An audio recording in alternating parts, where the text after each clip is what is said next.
WCBI News at 10 starts now. Good evening and thank you for joining us. I'm Cash Matlock. The Mississippi Department of Health reports 229 new cases of COVID-19 with 10 new deaths. Mississippi's total of COVID-19 cases since March 11th now stands at more than 7,400 with 291 total deaths.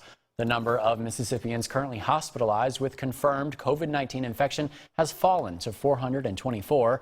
41 of the new cases reported today were among residents in long-term care facilities, and there are now 100 active outbreaks of COVID-19 within long-term care facilities statewide. Here at WCBI, we feel that it's also important to mention the number of people who have recovered from the virus. Right now, that number is presumed to be more than 3,400 within the state. The Mississippi Coronavirus Hotline is the best way to get your questions about COVID-19 answered. You can call at 877-978-6453. The hotline has new hours and is now available from 7 a.m. to 11 p.m. 7 days a week. While as dozens of states begin to allow businesses to at least partially reopen, no such green light has been given in New York State, which saw a setback in daily death toll. CBS News correspondent Michael George has more from New York. Florida Governor Ron DeSantis stopped into this hair salon in Orlando on Saturday. If you have something like these personal services, what's the risk level? And is there a way we can lower the risk level? On the governor's orders, restaurants and stores in all but 3 of the most populous counties will be allowed to operate at limited capacity starting Monday. Warm spring weather drew countless New Yorkers to the city parks, where face masks were handed out. Governor Cuomo says the virus killed 299 people in the state on Friday, the first uptick in weeks. We're still getting about 900 new infections every day walking into the hospital. We're trying to understand exactly why that is. But in a sign of hope, on Monday, Mount Sinai Hospital will stop admitting new patients to the Samaritan's Purse Field Hospital in Central Park. Mount Sinai says COVID-19 hospital admissions are now reaching manageable levels. As Muslims around the world observe Ramadan, those closest to one of the hardest hit parts of New York City are grieving. I am just 1,000 feet away from El Marst Hospital. So we have lost a lot of Muslim brothers and sisters in my community, especially from that I know a lot of them. And over the nation's capital, Navy and Air Force Blue Angels and Thunderbirds showed thanks to medical and other essential workers on the front lines. Michael George, CBS News. In Washington, Democratic lawmakers spoke out against the White House decision to allow Dr. Anthony Fauci to testify in the Republican-controlled Senate, but not before the House Appropriations Committee. Committee Chair Nita Alawi said in a statement, quote, "The COVID-19 pandemic should not and cannot become a partisan issue. There are too many lives at risk," end quote. How about all that blue sky and sunshine across the area today? So much sunshine. It was just a wonderful day out there. A few high clouds passing through right now. Generally, we are mostly clear. And that's going to continue as we get into the overnight hours as well. Lows, I should say, in the mid to upper 50s. Some spots staying in the 60s. 633 for the low in Coffeyville, 60 in Tupelo, and 60 as well in Aberdeen. Again, everybody's staying under a mostly clear sky. Tomorrow, very similar to what we saw today. We're going to see a little bit more in the way of cloud cover. Still plenty of blue sky and plenty of sunshine through the day. If you missed out on outdoor activities today, tomorrow is going to be another great day to do it. 85 for the high, just an absolutely wonderful day there as well. Temperatures really staying above average for the next few days, down to near normal by the middle of the week. We've got some rain chances thrown in there. I'll tell you all about that coming up in just a little bit. Cash. All right, thanks, Trevor. Today, Joe Biden flatly denied that he sexually assaulted former Senate aide Tara Reade in 1993, as she alleges. Biden says that to the best of his knowledge, Reade never filed a complaint against him, and he's asking the Secretary of the Senate to release his records from back then. Here's CBS's Ed O'Keefe. In his first public remarks since the allegations surfaced, Joe Biden on Friday explicitly denied the assault. I'm saying unequivocally, it never happened. And it didn't. It never happened. Tara Reade, who was a 28-year-old staffer in Biden's Senate office back in 1993, says he assaulted her in a Capitol Hill hallway. I remember his hands underneath my blouse and underneath my skirt, and his fingers penetrating me. Reade says she later complained to the Senate Personnel Office, but that her complaint didn't mention sexual assault. On Friday, Biden called for the release of any record of Reid's complaint. If it's there, put it out, but I've never seen it. Senate personnel records are managed by the Secretary of the Senate, who didn't respond to requests for comment. Some have questioned whether there's a mention of Reid in Biden's personal Senate papers housed at the University of Delaware. Biden insists there isn't and said he doesn't want them released yet because they're mostly political. All of that to be fodder in a campaign at this time, I don't know of anybody who's done anything like that. Last year, Reid recounted what she considered to be inappropriate touching by Biden. In March, she made the more serious allegation of assault. Biden didn't directly answer if he remembered her. Do you remember her? I don't remember any type of complaint she may have made. It was 27 years ago. The campaign later said that Biden did not remember her. President Trump, who's been accused by more than a dozen women of sexual misconduct, said Friday he found Reid to be credible. But I would just say to Joe Biden, just go out and fight it. It's one of those things. Reid, who said she supported Bernie Sanders, tells CBS News she didn't make her allegations of assault sooner, like when Biden was vice president, because she had a young daughter at the time. A political tug-of-war is shaping up as state leaders figure out next steps in the response to COVID-19. The questions today all revolve around who has spending authority for the $1.25 billion of federal CARES Act money in Mississippi. Courtney Ann Jackson has the latest. Masked, socially distanced, and ready to take on the question of who holds the purse strings, Lieutenant Governor Delbert Hosemann and Speaker Philip Gunn laid out their case Friday morning. State of Mississippi appropriations, at least since 1890, have been done by the legislature. 174 people who are responsible, transparent, and elected by the people. The governor says that by letting him spend the money, he can get it where it needs to go more quickly. That makes for a good soundbite, but what voice does that give the citizens in that decision-making process? Who speaks for the citizens in that process? They both made this note. We hold Governor Reeves in high regard. What we do today is not personal. Hours later, while the legislature wrapped up its business, the governor weighed in during his daily briefing. I think they really believe this is about internal politics. Who has the power? Is it legislative versus executive? I don't think they're bad people. I really just don't think they realize the damage this would do. Reeves has repeatedly maintained in recent days that his interpretation of the state law and precedent is that the governor has the spending authority. He says the legislative process is a good one, but in situations like this, it would tie his hands and keep money from those who need it. Best case scenario, they overestimate and send a whole lot of money back to the federal government when it goes unused. Worst case scenario, they underestimate and people die because we can't get them what they need. Reeves raising this question as it relates to the legislature's return. If the law says that I can't do it, then why are we changing the law? Courtney Ann Jackson, WCBI News. The bill now goes to the governor. If he vetoes it, it's back to the legislature. With businesses gradually opening in Mississippi and face masks being required in most businesses, we're going to have that story coming up next. Stay with us. You're watching WCBI News at 10 p.m. with Cash Matlock. Welcome back, everyone. Graduation ceremonies at the University of Mississippi have been postponed due to the coronavirus pandemic. But that's not stopping one apartment complex from celebrating its seniors. Our DeAndrea Turner explains. As their wheels hit the pavement, some Ole Miss seniors were teary-eyed for a not-so-typical graduation celebration. Journalism, Denver Haggard. Denver Haggard is one of the several grads being recognized in a non-traditional way, from its car. I'm kind of sad we're not getting to walk across the stage, but you know, we're doing it the best way we can, and a parade it is. The Domain Apartment still managed to celebrate its graduates in style. They even handed out medals and certificates. A lot of seniors are very sad that we're not getting to walk across the stage in the traditional way, so this is just one way we wanted to give back to the seniors and let them know that we appreciate them. Just getting the chance to even celebrate my graduation and my achievements at the University of Mississippi is just awesome. 2020.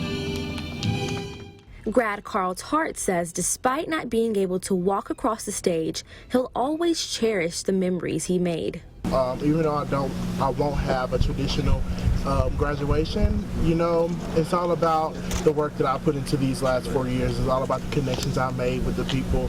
It's all about the happy experiences, and I'll take those with me. The class of 2020 is rolling out. Ole Miss will hold a virtual ceremony next Saturday. Well, if you're looking forward to get some of the yard work done tomorrow, a wonderful day for it. Highs getting up into the mid-80s. Once again, lots of sunshine. You'll probably want to have a way to cool off, though. It is going to get pretty warm as we get into the afternoon. Maybe open up the backyard cooler, get the slip and slide going for the kids. After this, we've got a few chances for some showers and storms. Overall, a dry forecast, though. I'll tell you all about it coming up right after this. Stay with us. Your WCBI First Alert AccuWeather forecast with meteorologist Trevor Burchett. A picture-perfect Saturday in the books. Highs getting up into the mid-80s for a lot of us under a bright blue sky. Temperatures in Columbus, 83 for the high, 83 in Tupelo as well. We hit the mid-80s over in West Alabama, and our average high for this time of year, only 78 degrees. We're running just a little bit above that, but still a beautiful day to get outside and enjoy this weather. I asked for some photos of how you were enjoying the weather on social media, and y'all delivered. Take a look at this. This is from Rose over in Winona. They had themselves a little barbecue and had some watermelon out there on this Saturday. Definitely a great day for that.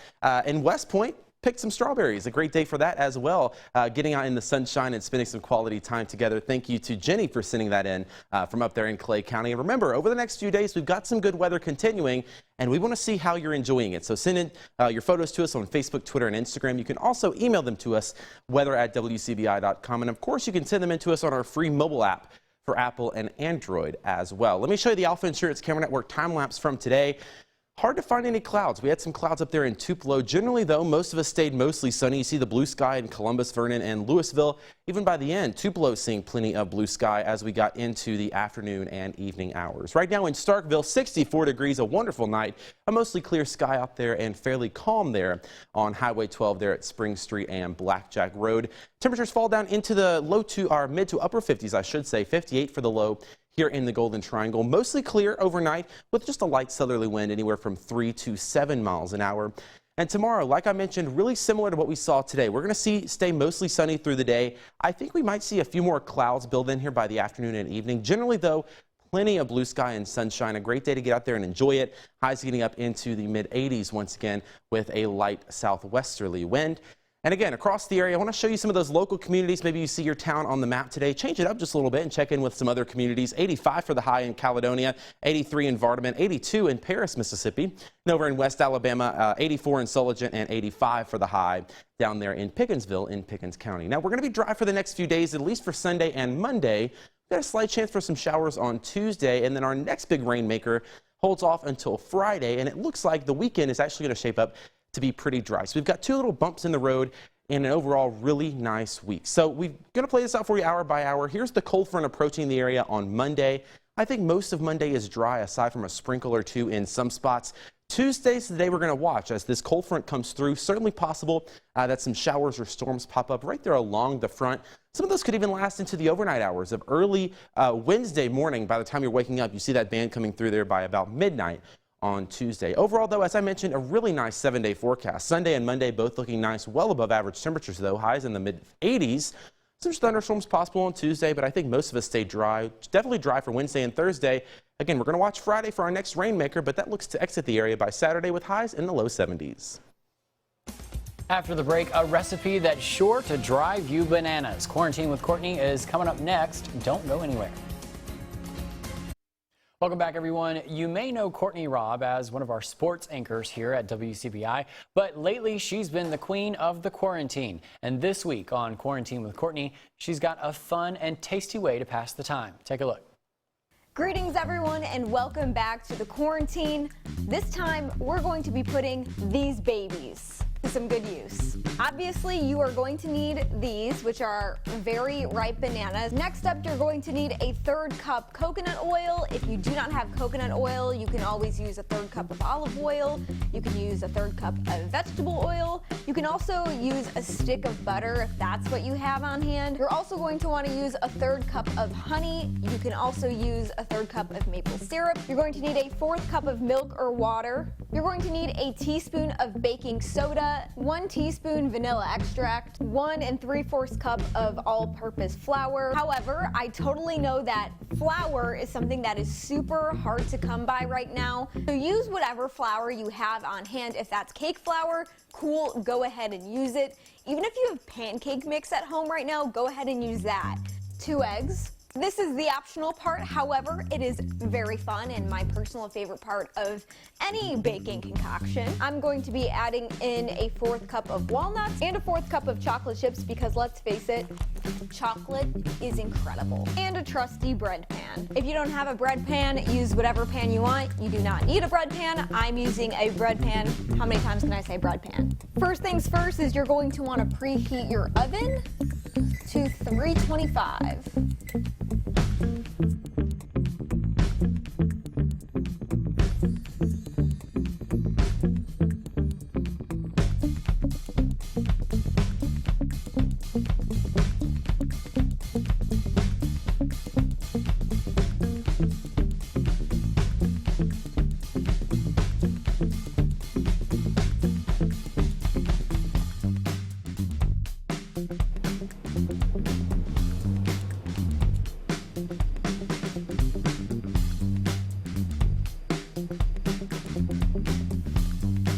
A nice up close and personal look at the inside of the banana bread.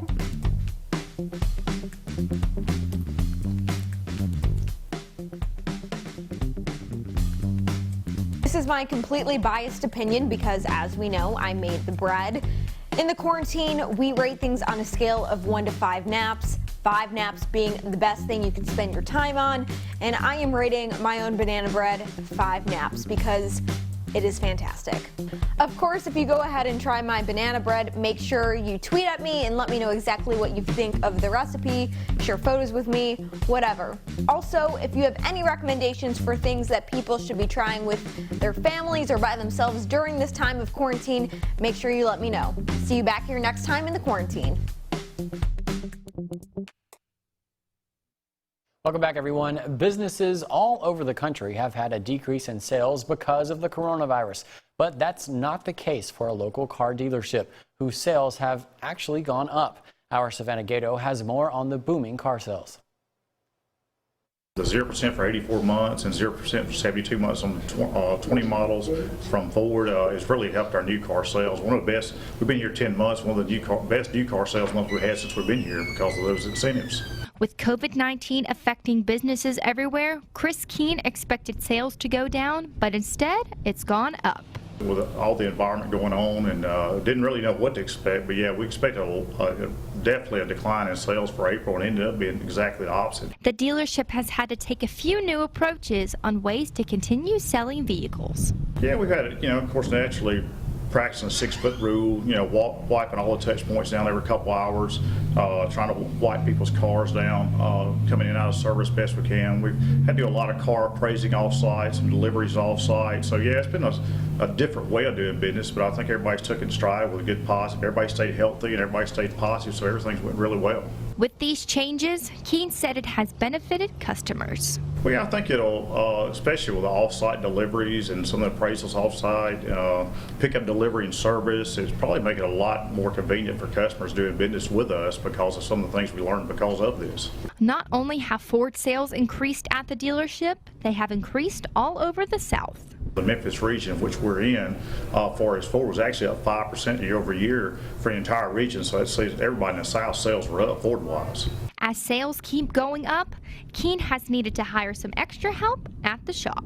Yeah, well, since we've been here, it's continued to go up. We've worked hard. We've added employees, added inventory, added people in the back part of the store, just trying to increase our sales here while we've been here. To know when more businesses will be opening up across the state, you can visit our website at WCBI.com to stay updated.